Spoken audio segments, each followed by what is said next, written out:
Hi guys, ഞാനൊരു പൂവിനാണ്. നിങ്ങൾ ചിലപ്പം കണ്ടിട്ടുണ്ടാവും. എനിക്ക് ഭയങ്കര അതിശയമാണ്. ഞാനിവിടെ ആപ്പൻ്റെ വീട്ടിൽ കഴിഞ്ഞ ഒക്ടോബറിലാണ് വന്നത്.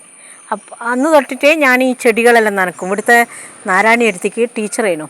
അവർക്ക് ഭയങ്കര ഇഷ്ടമാണ് ഈ ചെടികളും പൂക്കളെല്ലാം. അപ്പോൾ ഓറ് കുഴിച്ചിട്ട് എനിക്ക് തോന്നുന്നു ഓറ് വരെ ഈ ഇതിൽ ഒരു പൂവുണ്ടാകുന്ന കണ്ടിക്കില്ല. ഇതൊരു കളർ ചെടി പോലെയാണല്ലേ. ഇത് ചെടി നിങ്ങൾ കാണുന്നുണ്ടോ?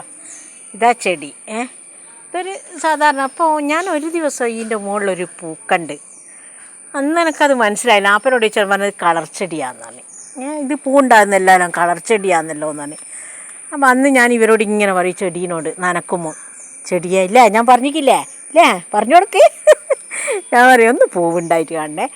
ഇപ്പം നിറയെ മുട്ടുണ്ടാക്കി. ഇതാ ഇതിൻ്റെ പൂവ്. ഇതാ നമ്മുടെ സ്പ്രേ എല്ലാം ബേക്കിൽ നിൽക്കണം. ഇതിൻ്റെ മണം എന്താ മണം! ഭയങ്കര മണം. ഇപ്പം എല്ലാത്തിൻ്റെ മുകളിലും മൊട്ടുണ്ടായിട്ടുണ്ട്. നിൽക്കടോ അവിടെ ഒന്ന് കാണിക്കട്ടെ. ആടിക്കളിക്കും നിങ്ങൾ. ഇതെല്ലാം മൊട്ടുണ്ടായിട്ടുണ്ട്. നല്ല കുഞ്ഞു വെള്ളപ്പൂവ്. ശരിക്ക് ഈ പൂ കാണുമ്പോൾ നമുക്ക് ചിലയാൾക്ക് രാജമല്ലീൻ്റെ അങ്ങനെ എല്ലാവരുടെയും അങ്ങനെയാണ് ഈ പറയുക. രാജമല്ലി പൂവിൻ്റെ ഒരു കട്ടയുള്ള ഇതാ. പക്ഷേ രാജമല്ലിയല്ല. അത് നമുക്ക് ആ ഇല കണ്ടാൽ അറിയാലോ. ഇതിങ്ങനെ ചന്ദന കളറും ഇതായിട്ടുള്ളൊരു ചെടിയാണ്. ഇത് പെട്ടെന്ന് ദൂരെ നോക്കുമ്പം വെറും കളർ ചെടി.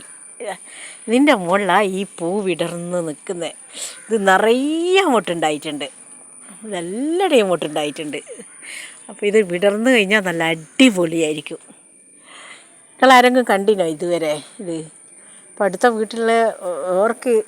അടുത്ത വീട്ടിലെ സതീച്ചിക്ക് ഞാൻ കാണിച്ചു കൊടുത്തത് അവർക്ക് ഭയങ്കര അതിശയായിപ്പോയി. ഇതിൻ്റെ മുകളിൽ ഇങ്ങനെ ഒരു പൂവുണ്ടാവുമോ എന്ന്. അപ്പോൾ ഇതിൻ്റെ ചെടീൻ്റെ പേര് എന്താണെന്നറിയാമെങ്കിൽ ഒന്ന് പറഞ്ഞു തരണേ. അപ്പോൾ ശരി, ഞാനിതൊന്ന് കാണിക്കണേ. എനിക്ക് ഭയങ്കര ഇഷ്ടമായി ചെടിയും പൂക്കളും എല്ലാം. അപ്പോൾ ഞാൻ കാണാത്തൊരു ചെടിയാണ്. ഇതിലൊരു പൂവുണ്ടാവുന്നു തീരെ പ്രതീക്ഷിക്കില്ല.